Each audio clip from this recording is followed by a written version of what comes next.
Devil dropped the gavel on that little coastal town. Hi there. Welcome to the Trial Watchers podcast. This is a podcast about true crime fans for true crime fans. My name is Mike Petchenik. I'm one of the co-creators of Trial Watchers. Joining me here, Melissa Gordon and her husband, Neil. They are my co-creators. Guys, great to see you. Hi, Michael. How are you? Doing great. So before we dive into this podcast, I thought we should reintroduce ourselves and start with, how did Trial Watchers come to be? Neil, Melissa, I'll let you take that one. Well, I'll start real quickly and say I begrudgingly acquiesced to my wife when she said she wanted to take a buddy trip a couple hours up the road with her photographer friend. They were just going to go to the Low Country and take some photos and enjoy the trial in person. And she ended up going over the course of a few weeks and stayed at hotels and drove back and forth some. And that's kind of how the whole story began, but it turned the day before the verdict. What did Becky tell you, Melissa, that kind of started your friendship with her and then brought Neil into this picture? Well, she walked over. There was a lot of reporters there, a lot going on. I had scooted up the road because I saw some action, and I had just been to the car to grab my camera, because that's what we would do when we were just sitting there in line. We'd take turns hopping out of line, getting our cameras and such. And Becky had come over. Apparently the jury was about to leave to head over to Moselle. And there was some guy over there that looked like he was live on the internet with his phone. And she was a bit concerned about what he was doing. So she actually came across the street to check things out. Now, when did she tell you first that she was thinking of writing a book? Well, I had checked in with her. Of course, I texted her the selfie, so I had her number. I had checked in with her after the trial and said that I hoped everyone had gotten some rest, and that I would love for her to come down to Augusta and have a photo shoot with me. I did some kind of typo. I don't remember what it is. But she was like, I said, "Oh, sorry for the typo." And she said, well, she answered back eventually and said, "No time for typos. As a matter of fact, I'm ready to write a book." It's paraphrased, of course. I could look it up on my phone because I have everything, have all the texts. Oh, we got the receipts. We got the receipts. Sealed up. And the rest is, as they say, is history. You guys wrote Behind the Doors of Justice, and we know that that turned into a controversy, and she admitted to plagiarism, which we'll talk about a little bit later, and then, of course, is now in the crosshairs of Alec Murdaugh's attorneys, who claim that she tried to tamper with the jury as a way to sell books and make some money. We're going to talk about that a little bit later. And I want to talk also about your trip, Melissa and Neil, to Dallas, Texas, to appear on Dr. Phil's new Primetime show. What a crazy experience that had to have been. That show just aired recently. And then the three of us just got back from Nashville recently to the CrimeCon, our first time there at the CrimeCon, and where we met many of you and got to shake your hands and sign some books for you. So we'll talk about those experiences. But I think we should really kind of take a deep dive here a little more into your relationship with Becky Hill as it relates to what's going on in the news right now. She is in the crosshairs of the South Carolina Ethics Commission, possibly the Attorney General, Alan Wilson, for ethics violations, ranging from misusing her office, the funds in her office, inappropriate communications to people from her office, including y'all. And I want to just ask you first, Neil, and then Melissa, what do you make of these allegations? Is she going to go down in a blaze of glory here? Well, I think it's important. The distinction is these are sort of administrative charges where she could face some heavy fines. She even has the opportunity to settle before this hearing, December the 17th. Some of these things I don't think are true, but I totally see the possibility because of Becky's generous personality that she probably could have gone overboard. Um, to the tune of $20,000 is what she's alleged to have done in terms of gifts and throwing parties for employees and community leaders out of her budget, which of course is taxpayer money, which, is a no-no. So, um, I'm more worried, honestly, about the fact that, uh, yes, I believe that the attorney general um, could be investigating it. We've already been interviewed by SLED investigators, and that's where I think there could be some challenges because that's when you get into criminal stuff and your freedom. Yeah, Melissa, talk to me about those investigations and the long interviews both of you had to give there at your office in Augusta. Well, it was a bit stressful. Just it's not every day you have to do that. Wasn't stressful, for us as far as sharing, because of course we're pretty transparent, and it is what it is. But just stressful, because who wants to just go to work one day and talk to SLED? So SLED came, was it once or twice, Neil, they came? It was once, I think, video interview. That's right. And then once again, a different agent came to the office and we met face to face for quite a while. Um, the ethics commission investigators were lovely people, and they both came and then stopped back by to pick up some things they needed from us, some files. And That's right. And we had to sign, actually, Mike, affidavits related to this photo that Becky had sent us of Alex Murdaugh during jury deliberations, laying in his jail cell reading a John Grisham murder novel. So we had to put in signatures on affidavits on what, if anything, was her motivation in sending it to us. I ended up posting the photo on social media and then took it down pretty quickly because there was definitely a backlash on the social media community about where the picture came from and how we got it and whether his privacy was was violated. And so what we don't know, the very latest, Mike, is we're waiting to still hear from the chief prosecutor of the Ethics Commission again about whether either of us may have to testify and answer questions about that sort of stuff with the photos and anything to do with the book, or if our affidavit is sort of enough. I mean, it's one thing to give an interview in the privacy of your office, to sign an affidavit, but it's an entirely different scenario to have to sit in the witness chair in a courtroom in front of the world. Are you prepared for that? Has that crossed your mind? Neil, you're used to public speaking. Melissa, not so much. That's got to be a little frightening. it is a bit frightening for me because I don't have much of a filter. And I haven't been a very happy camper about this situation. And so it's a little nerve wracking for me in that, um, you know, from that sense. Just, I'm going to have to be nice. But, But know, yeah, but to your point, you can't be nice about the situation. You all got dragged into a blender. Your yeah, livelihoods were at stake.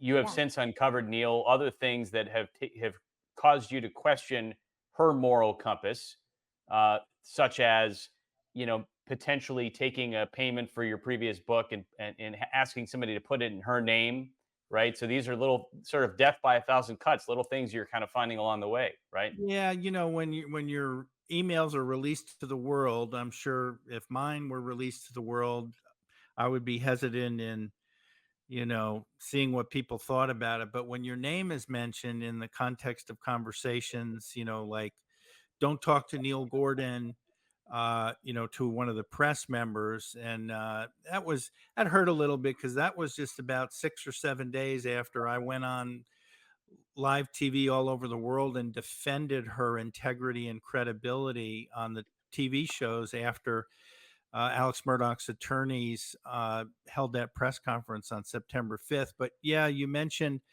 and it is kind of a little thing. It was only $105, Mike, but somebody from the Low Country who ran a bed and breakfast wanted 3 books, 2 for his library and 1 for his customers that came in and out, just to be able to read our book.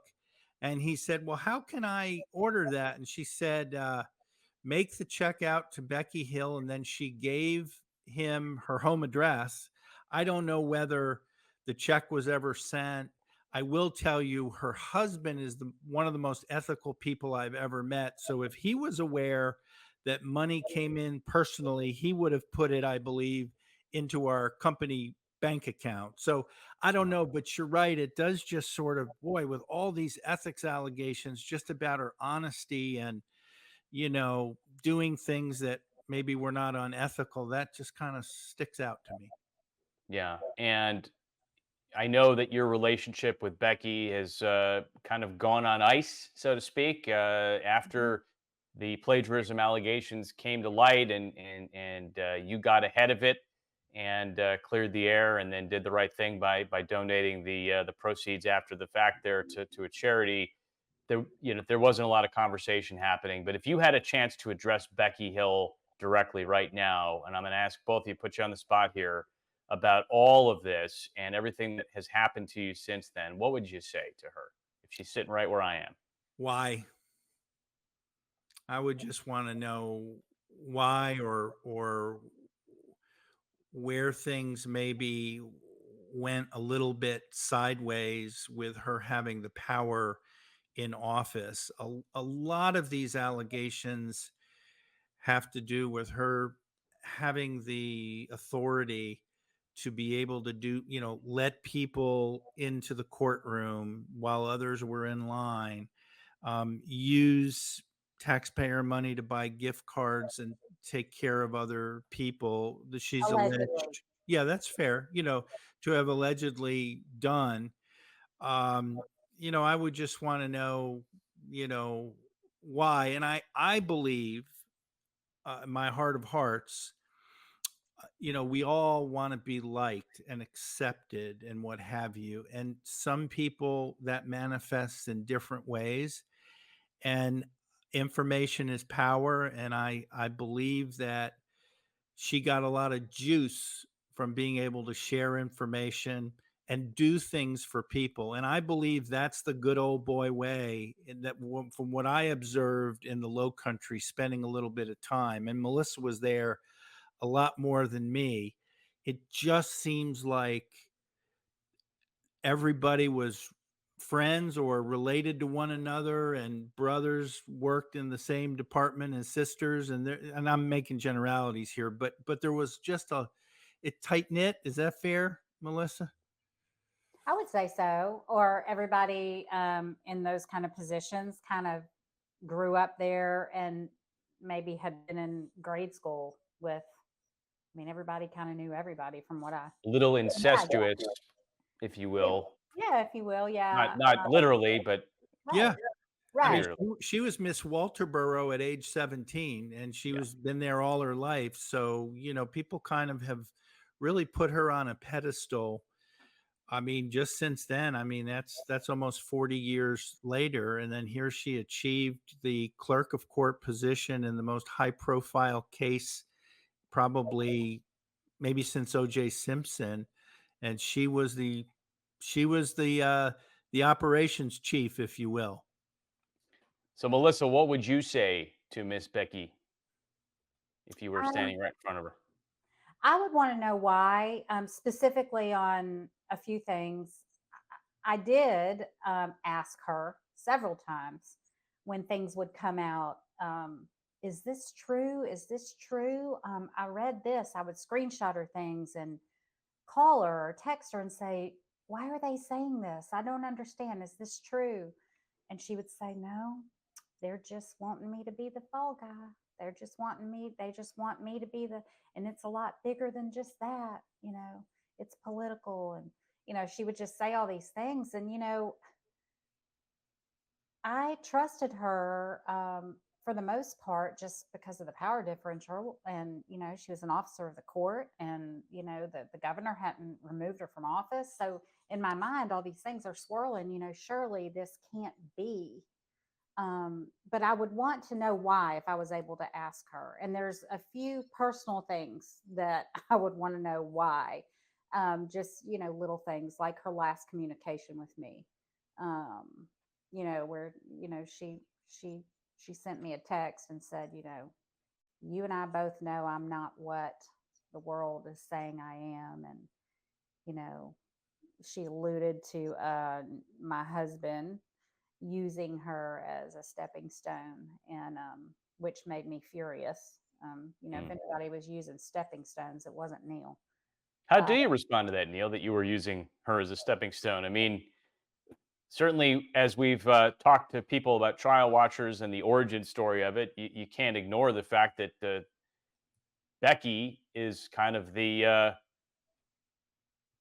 beginning of all this.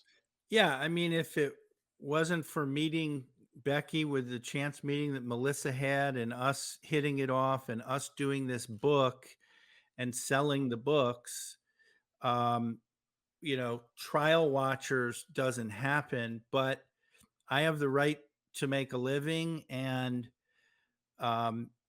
basically, as you did, notice Melissa gathering photos and videos and interacting with dozens and dozens of women like her who traveled to the case to be trial watchers, that the light bulb went off for all of us, really. In fact, Mike, you and I were communicating. I found a text from March 4th, which happens to be the day after, and we were talking about maybe doing a video series, and you literally said, from what you are describing to me, this is all about the people who are true crime fans and are trial watchers. Mm-hmm. And we created that together, the Yeah. three of us. And so I can't apologize for that. And also, we were damaged. I mean, we had sold, 14,000 books in 4 or 5 months. And I kind of feel like, Becky's plagiarism just detonated the whole project. Yeah. We were even thinking about doing a follow-up book, Right. until all of the controversy about the case, and then Becky with the plagiarism, the ethics complaints and allegations and everything, and her son being accused of wiretapping, and just on and on and on. Yeah, that was a nightmare. And I want to go back to the stepping stone thing. As far as responding to that, I didn't say a word back to her when she sent me that text. To this day, I have not responded to her. But if anybody, I feel like Neil said, we have a right to make a living. We also have a right to defend ourselves. And if we were stepping on stones, she placed them there. So that's all I'll say about that for now. It's a fair assessment. Let's shift gears and talk about the Alec Murdaugh case itself, because in the last month or so, his attorneys have asked the state Supreme Court to overturn the decision from Justice Toll. And for our viewers that maybe don't remember that, she essentially ruled that Becky's behavior did not rise to the level of having tampered with the jury. But they have come back and asked for the Supreme Court to review that decision. Guys, based on what you know about Becky in this case, do you think that Alec Murdaugh will get a new trial now? Could be.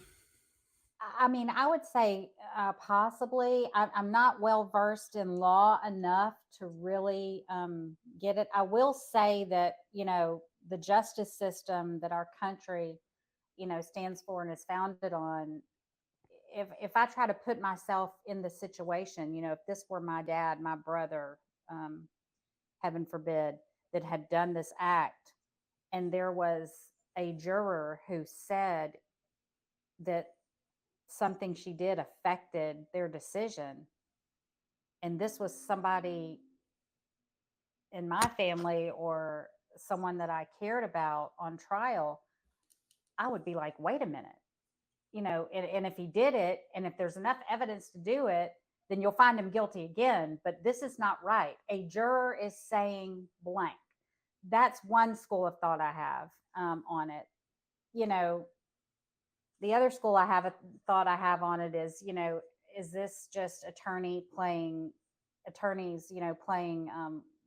word games and bending things and twisting things and using the system, if you will. And Mike, what was interesting, and Melissa and I, it was January 29th, we were at the evidentiary hearing, and it was in Columbia, so the state court. And Justice Toll used law from the state that occurred, and she said there has to be, as Melissa said, the burden of proof that what she did affected somebody's verdict. And now they're asking, and I recall, and Melissa probably recalls her memories better than I, Justice Toll prepared for an appeal in that whole process. She was speaking to the attorneys who were trying to, question what she was doing. And so she knew this was sort of coming. And they always said that should not be the standard. There's a federal standard in place which says if you have any inappropriate contact with the jury about the case, immediately that should be a mistrial. So I think it comes more down to what they believe the actual statute of the law should be measured against. I will say one thing. There's another book coming out supposedly in late August from juror 785, known as the Egg Lady, who has made a lot of assertions on social media to say, you got to buy this book because you won't believe what Becky told me. Well, she hasn't made the assertion. She has somebody doing it for her. Oh, yeah. Look at I haven't seen her. That's but true. You're she right. has a spokesperson, so to speak. That's right. And they're hyping this like crazy. And, Yeah. again, like Melissa, I'm not an attorney, but I wonder if there enough smoke comes out, if the attorneys for Alex Murdaugh may take that information. And the attorneys for juror 785, by the way, have asked to have records unsealed of the Yeah. investigation on how she was taken off of the jury and issues that came up out in the community. She supposedly talked to tenants about the case. Anyway, we didn't touch that much in the book because I knew that was a mess. There were a lot of issues about Facebook posts that were supposedly taken down and all sorts of accusations. It's going to be juicy, and I just don't know if this will affect what is said will affect Alex's opportunity for a new trial. But certainly, Yeah. Oh, go ahead, Melissa. Oh, sorry. And I was just going to say, yeah, I would ask her different things here and there when people would make accusations. But one thing I didn't do, because I think I worked in healthcare too long, but I didn't ask a whole lot of questions, because if I asked a whole lot of questions and then she answered them, then I would know. Neil, the reporter, asked a lot of questions. So there's a lot of things he dug and dug and dug and asked her about that I didn't. But I just remember, being just mind blown about the things that were coming out. And then mid-December, there was an incident that occurred that I stepped back and I said, okay, note to self, something is a little off here. And I went to Neil and I said, listen, this is a problem. And I think we really need to disengage a little bit and just kind of step back and look at this. This is kind of serious. And Mike, I won't share the specifics of that situation, but I will generically tell you that she sent an email in the middle of the night, a very long email, to a news organization in South Carolina And copied us. from her Colleton County Court email address, basically trying to theorize what really happened with the allegations against her son about wiretapping.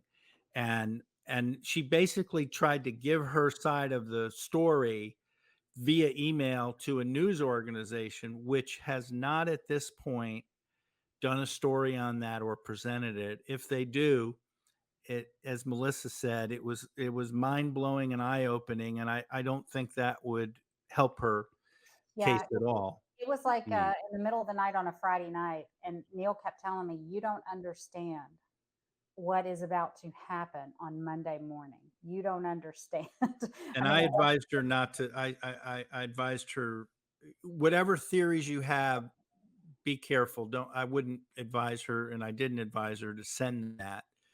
Mm. a lot Uh, of times too, we would tell her, hey, check with an attorney. You got attorneys at your fingertips. Check with one of your friends. Check with an attorney. But yeah, that was mind blowing. And I thought to myself, now wait a minute, this isn't good. And that is when I started having some question marks.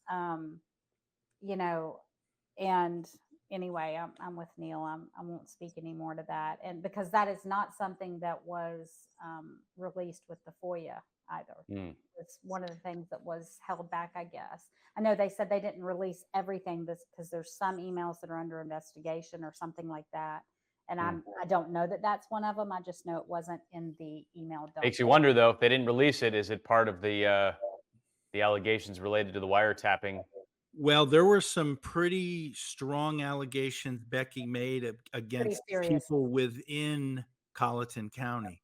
Mm. She named names, and so, and the people she named names against had the authority to release it or not to the Mm. public, and to date Yeah. they have not. And I just wanted to add one really quick thing.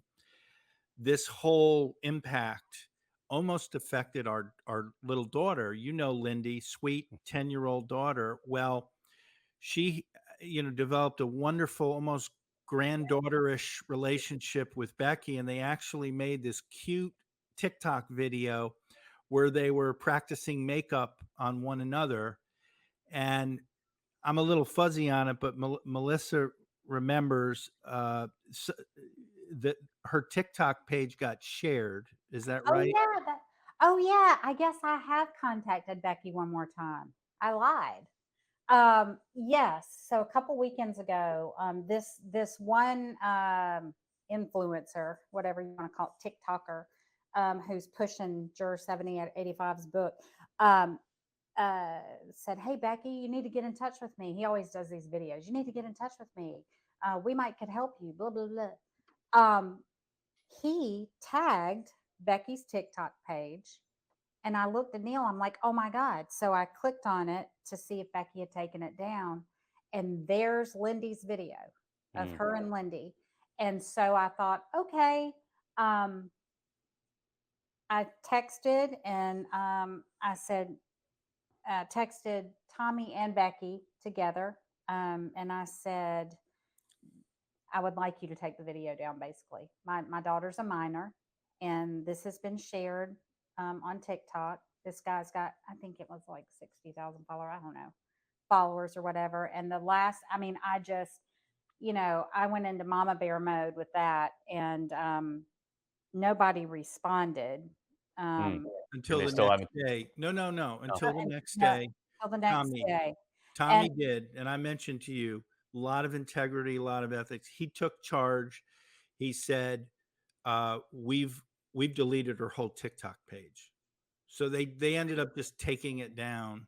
Yeah. That was the only video on it, and it wasn't anything that she was trying to put out there. I don't think she even no, I remembered. was just no. I was concerned because of the influencer tagging her Yeah, page. that's And A right. video that had a few views now could open you up to tens of thousands of views, and you didn't want Lindy caught in the crosshairs. That's right. No, I didn't. I said, please remove the video of our daughter. She's a minor from your TikTok Right. page. Well, Blah, good for blah, them for blah. doing the right thing on that. Yeah, Um, exactly. Yeah. but back to the egg lady discussion. I think the question at the heart of all this is, as I understand it, the egg lady was one of the few jurors who felt Alec Murdaugh was not guilty, right? So there was motive to get her off of that jury if she was going to throw things into a tailspin and lead to a hung jury. So if the allegation is that Becky said something to her that she shouldn't have or tried to influence her decision based on the knowledge that she had that this egg lady was going for an acquittal, that's a real problem. That's right? got to affect the investigation. That's why I said I'm so interested in Yeah, seeing this book. And here's the to crystallize everything. You have to look at somebody's track record. You know the old expression, Mike, when there's smoke, there's fire. There's so yeah, many instances of things and so many allegations and so much that I've just witnessed with the plagiarism and just other things that, if it comes down to her word versus Becky, I don't know, you may believe, I don't know who this juror is, but you may believe her. yeah. Well, Becky's lost a lot of credibility, that is for sure, both in the court of public opinion and in the South Carolina court system. There's no doubt about that. Um, let's talk about Buster Murdaugh now. He has recently been back in the news. He filed a defamation lawsuit against Netflix and Gannett newspapers, among others, claiming that they have wrongly tied him and his family to the death of Stephen Smith. And Neil, we were all in Beaufort last week on a book tour, and right there, a couple 100 feet from Archer Creek, where the boat accident, well, not far from where the boat accident happened, where they got on that boat. And we were just talking to folks, and we happened into a conversation with a woman who says that she's grew up with Buster and is a good friend of him. And she had an opinion for us on that I thought was pretty interesting. Oh yeah, and actually, her friend bought a book for another. I think we sold a few books in that whole instance, and it was a little hectic. And I was kind of trying to listen, but also jot down, write a nice thought and autograph the book. And what I remember is um, a close family friend who understood that Buster Murdaugh was broke and the motivation for the defamation suit was purely financial, Mm, that he has suffered a lot in all of this. And I think she mentioned, Mike, correct me if I'm wrong, he's, where's he going to go to work kind of thing? What's his future going to be like? yeah. And was that your impression? Yeah, she Well, did say. I think it came up when she learned about the context of our book and Neil's relationship with Becky. She said, "Oh, I know Buster pretty well. We grew up together. I saw. I think she said she had just seen him recently in Bluffton, South Carolina, out and that's about, right. living his life, right?"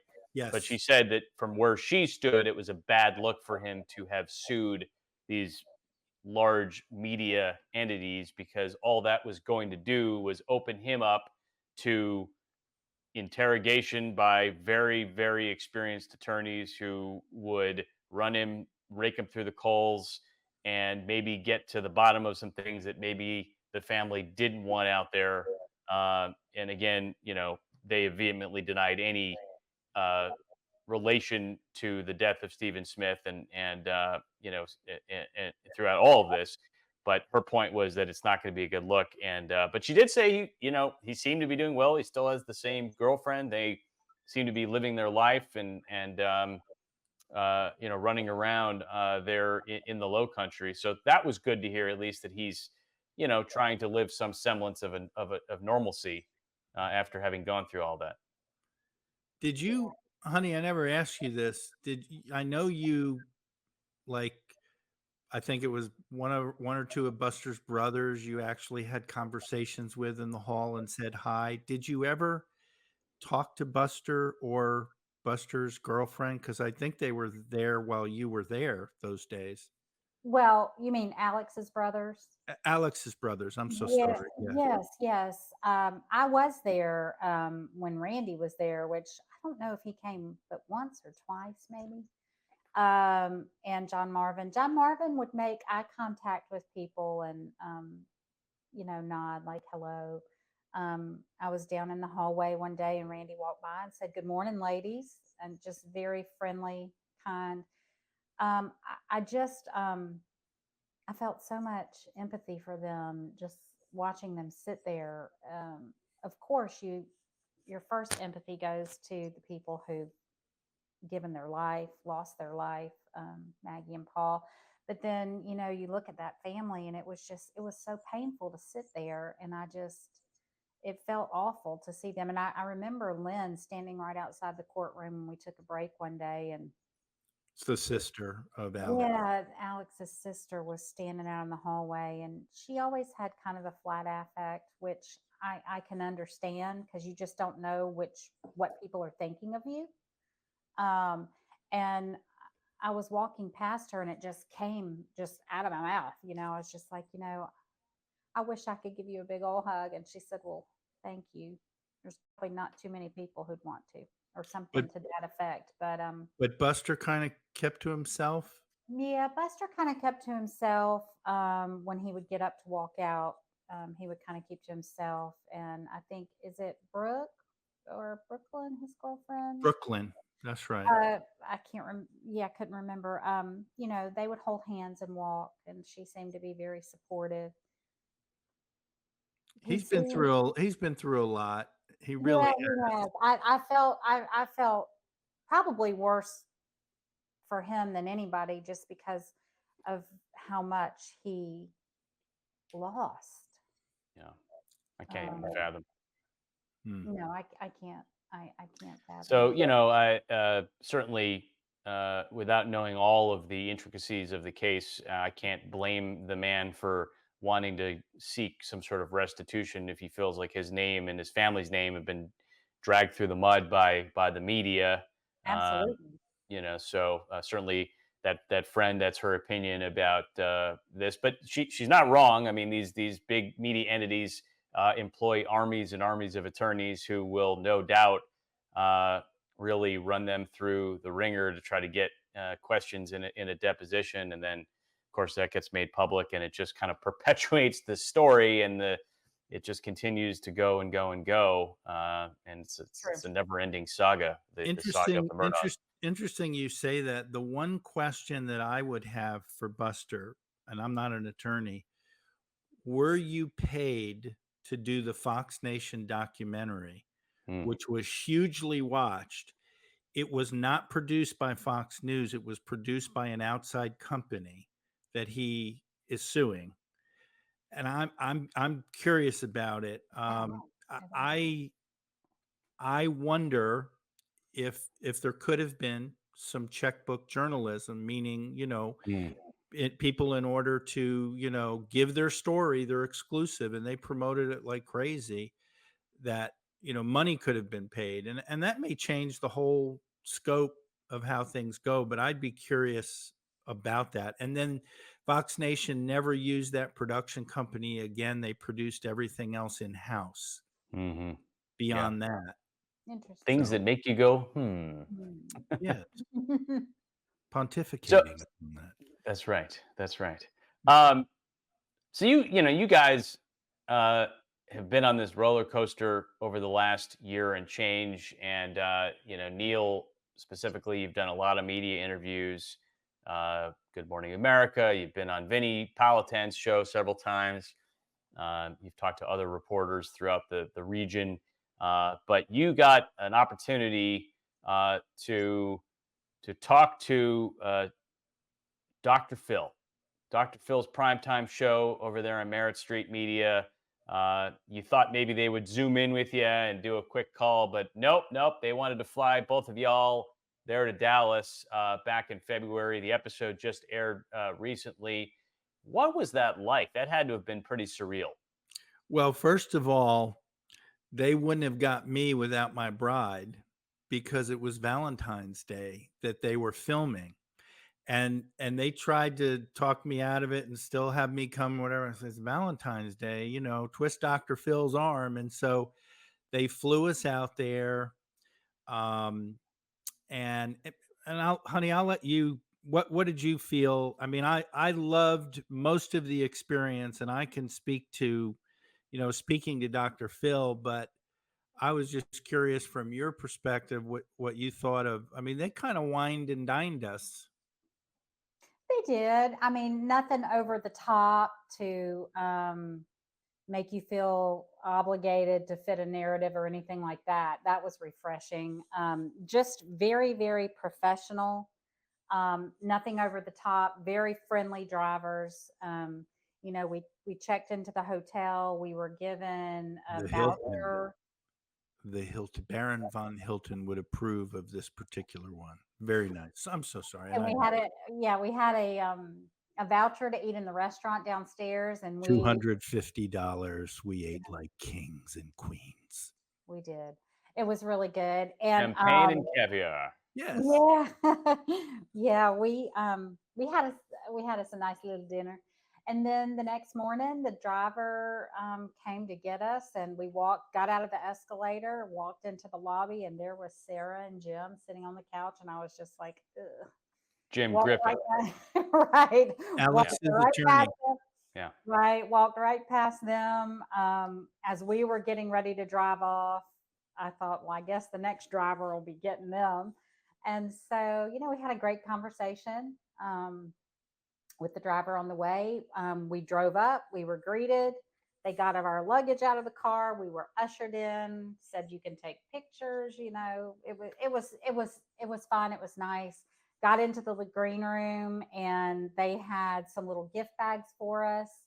They had notepads and coffee cups and a note just from the Dr. Phil Chotchkis. Mike will, with Mike, little Mike will appreciate this. They saved the old man a Valentine's gift.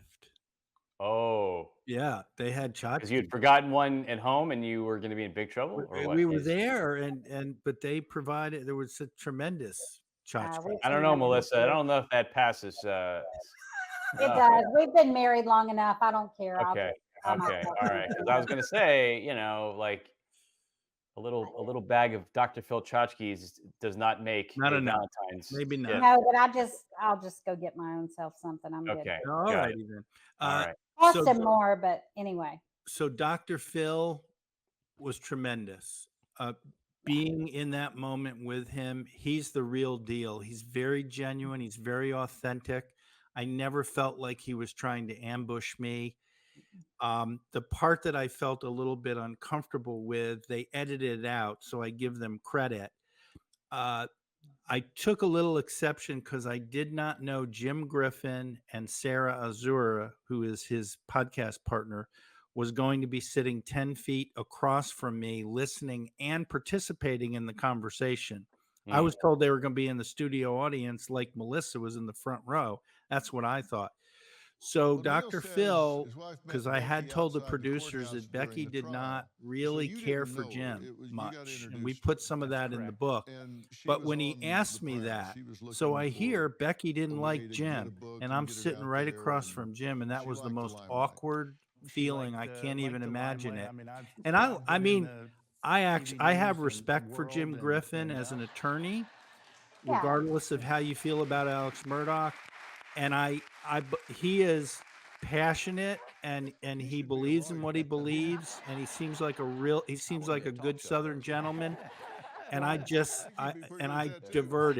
deflected, and I said, well, I said, I like Jim. I think he did a good job, and You can't divert Dr. Phil. but I didn't ask you that. How does Becky feel? I said, well, I don't know. You'll have to ask. Anyway, it was awkward. Yeah, I can't speak for Becky, but what I could say is you bridge back to the exactly. positive. Yeah. Media Yeah, training 101. You got it. He did that, Dr. Phil. I didn't ask you what you thought about him. Yeah, That kind of thing. so that got on the cutting room floor. You can't handle the truth, Neil. Yeah, exactly.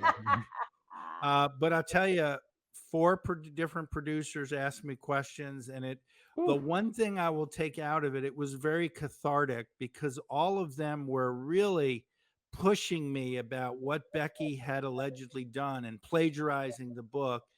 And after you hear that for so long, when I got back home, I think it felt like a turning point for me. Because even on the Dr. Phil show, Melissa gave me a lot of crap for it because I still sort of tried to hold on to the fact of defending her. And she said, just tell the truth. I told him, I was like, you need to get off of the float in the Becky parade. I've had it. I like Get off the float. Yeah. And I told Dr. Phil backstage, I was like, you're lucky you had him on. He's a lot nicer than me. Yeah. And Dr. Phil was really nice. He said, "Listen, I think you're too nice," is what he said to me. And then a little misstep. I hope we can work it out. But Cato Kalin was on, and also Jim Griffin, and we mentioned, and they posted up their podcast information to kind of tease the Hmm. viewers to learn more. And Dr. Phil thought that they could put our trial watchers information at the end of the program. Thank you. Very well modeled, by the way.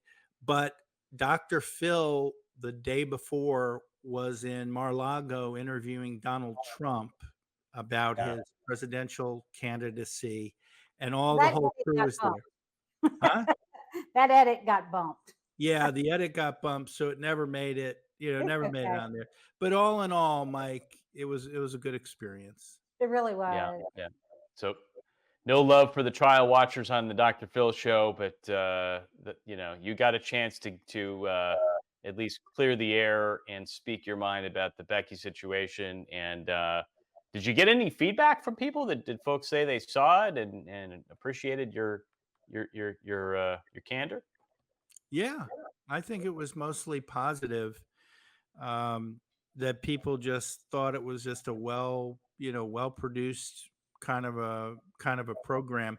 And because we've spoken about this, it's such a new network, Merit Street Media, that they're on a variety of satellite dish providers and cable systems, but it's not like Dr. Phil used to be 4 o'clock on every affiliate around the country, where you Yeah. knew there were 10 million people around the country. What? I have no idea. But Yeah. the Yeah. Hard to say. cachet of being sitting with him and having that opportunity was an experience I'll never forget. Yeah, it was Yeah. nice. Yeah. Amazing, amazing.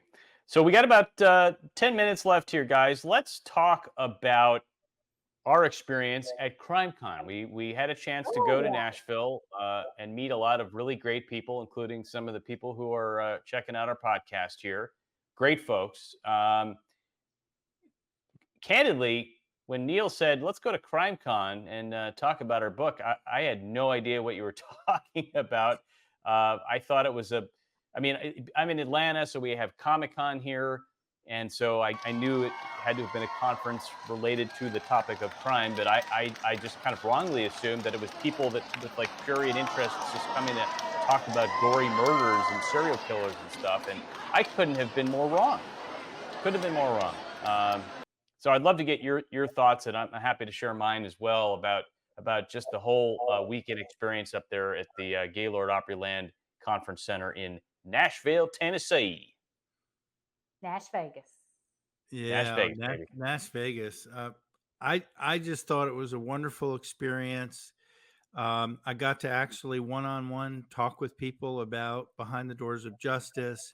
We were able to sell shy of 100 books, but we were able to develop relationships with probably a few hundred people, because we have people who've signed up to get our podcast and all of that. So that was really wonderful. The one thing I think I was struck by was the pain on people's faces who are still searching for missing family members, some of which were going around and passing out flyers. Um, Hmm. this lady's brother's been missing for 23 years, and she's just trying to find out what happened. Not that he's alive, but find out, where he died and what happened. And it just was like, oh, this isn't like a Swiftie going to a concert because it's kind of cool. This is really a community, a tight knit community, and they try to solve the puzzle together. They share pain together. They give their opinions on what they think is going on in different cases. And I would recommend anyone watching who's a true crime fan. The next one is in Denver at the Gaylord, which is a wonderful hotel, and I'd recommend it to anyone who's interested in true crime. Mhm. Yeah. Melissa, what did you take away from that experience? The same thing, just the tight knit community of people who want justice for victims, and just everybody who rallies around. It was just it was a warm atmosphere, totally opposite than what I thought. I thought it would be a bunch of people, like you said, who just like crime and like murder shows and all these things. But I just, it was really the talks, the the advocacy for victims was Hmm. beautiful, just on a human level. um, they had the victim wall. Mm. Having all the media there that covers these things was just, it was all just interesting. Some of the people we got to interview, actually, Yeah. um, was interesting to meet those people. And just a just a big it's just a great group of people.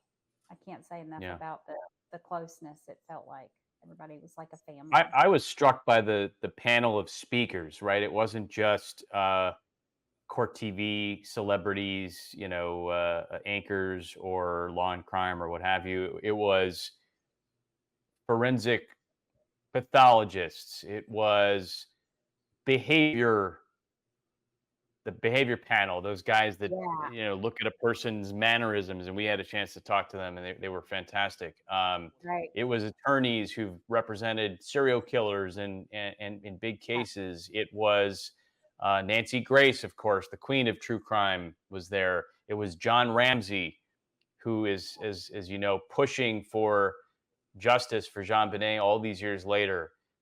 It was Mark Garagos sitting on stage taking a phone call from one of the Menendez brothers live in front of an Mm. audience of several thousand people. That was pretty crazy. surreal. I That's never crazy. I never asked you this. What was the reaction? How many people were in that auditorium with you, and what was the reaction? So, I knew it was coming. I knew something was coming because I had interviewed Mark Garagos earlier in the day, and there was a little bit of a teaser that there was going to be some big breaking story. And we all thought it was going to be related to Scott Peterson because, Hmm. as you know, he's was his attorney, and Scott Peterson's pushing for a new trial as well.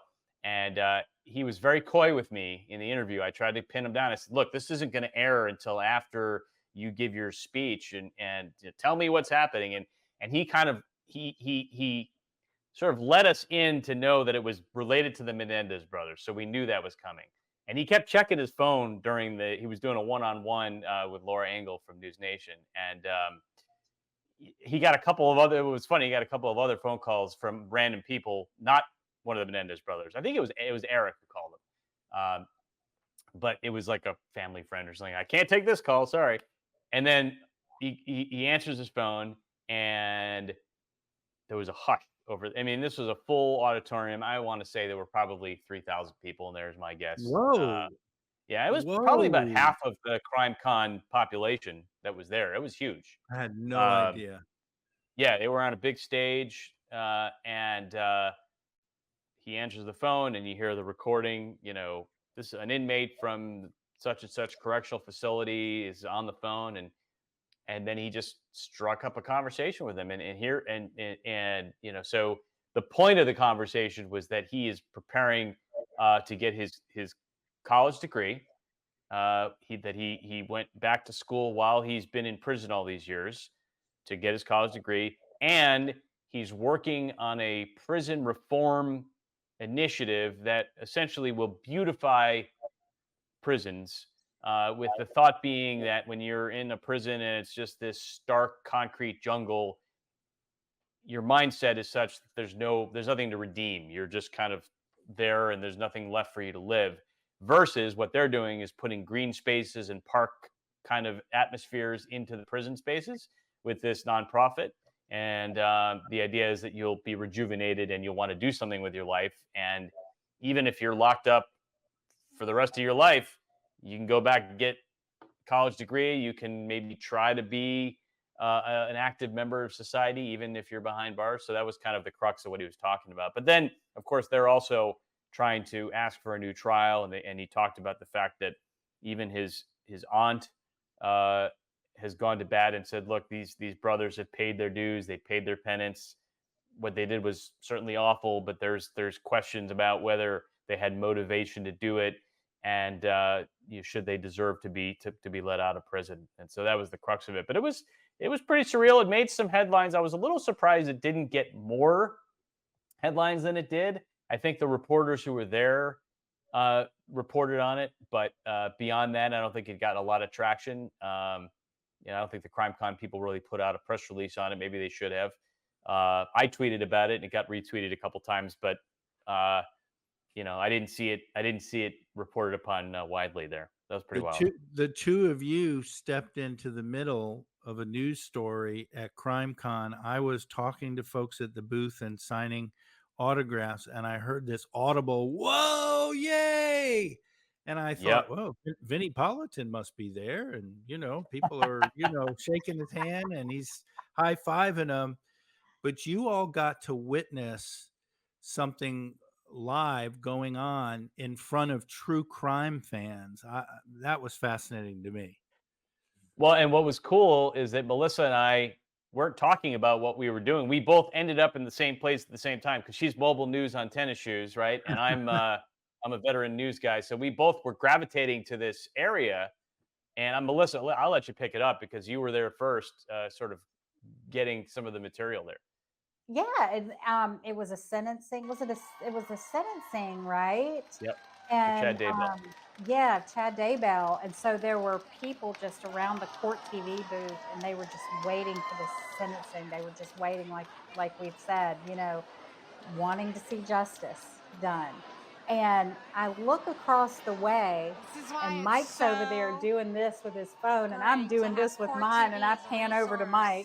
And it was just so funny because we were like, there we were getting our content, but, seeing that live. And I believe even hearing opinions and such of some of the people who run court TV, who work for court TV, and just hearing all the banter, it was just, it was definitely a moment in time. That was, it was like watching the OJ verdict again. It was. It felt like that. People were huddled around. It was mostly women, but of course, CrimeCon was mostly women too, and we know that true crime fans are mostly women. So they were sort of hugging each other, and sort of very.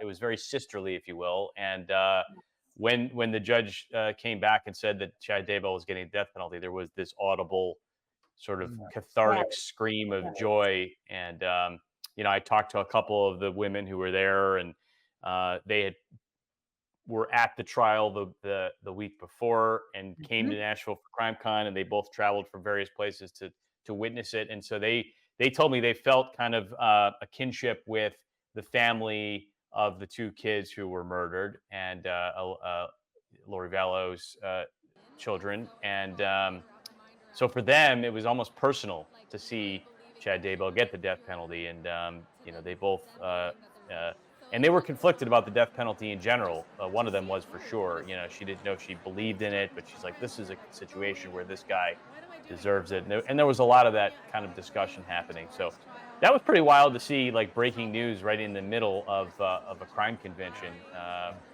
And there was a reporter there, a guy named Nate Eaton, who many of you have, I'm certain, have heard of. He was there covering the trial and came to CrimeCon to speak and to be a presenter, and poor guy was like out of his beat, out of his territory when all this happened. So I think he probably felt like a fish out of water. I know I would have if I were covering a case that big and I had to go somewhere else.